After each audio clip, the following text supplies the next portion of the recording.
Le budget que le gouvernement vient de présenter affole les commentateurs qui se focalisent sur les 21 milliards d'économies affichées. Mais lorsque l'on raisonne à grande masse, l'image renvoyée par la dernière loi de finances est plutôt celle de l'attentisme, avec un taux de prélèvement obligatoire quasiment inchangé, un poids des dépenses publiques qui ne diminue que de 0,4 points du PIB, c'est plutôt la neutralité qui prévaut.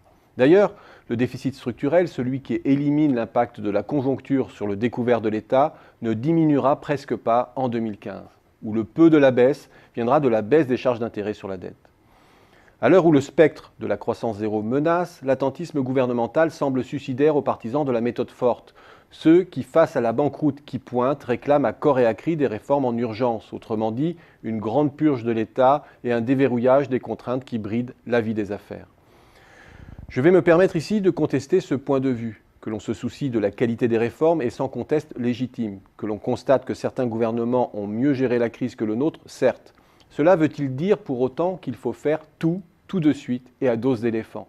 Ces partisans de la méthode forte vous diront que d'autres l'ont fait. L'exemple emblématique de la Suède dans les années 90 est là pour le prouver. Alors regardons. La Suède a bel et bien réussi le tour de force de réduire de près de 8 points de PIB ses dépenses publiques en 3 ans, de 1993 à 1996, et de plus de 15 points en 7 ans. Et cela en renforçant son potentiel de croissance. Jusque-là, rien à dire, les chiffres l'attestent. Ils l'ont fait moyennant un très fort décrochage du taux de change et dans un contexte de croissance généralisée en Europe. Cela aide sans conteste, mais n'explique pas tout. Il faut ensuite rappeler que ce miracle s'est produit après un épisode d'explosion des dépenses de près de 12 points de PIB en l'espace de 3 ans, là encore. Des dépenses liées à la sauvegarde du système financier en faillite et très rapidement récupérées ensuite.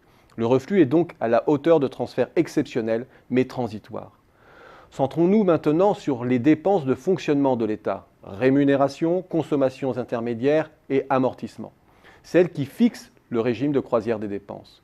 L'effort de rationalisation est bien là, mais il est beaucoup plus graduel. La réforme de l'État suédois est en fait un processus de longue haleine qui s'étire sur plus d'une décennie.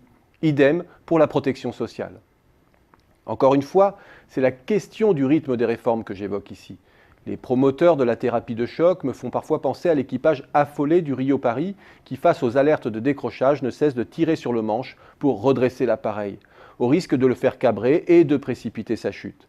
Un journaliste qui demandait récemment à un économiste américain quel principal enseignement il tirait de la crise européenne, ce dernier a répondu qu'il ne fallait pas chercher à régler tous les problèmes en même temps. C'est précisément ce à quoi contribuent nombre d'économistes quand ils se bornent à rallonger sans cesse la prescription du patient français et s'apitoient sur le faible consentement du malade à ingurgiter la mixture indigeste.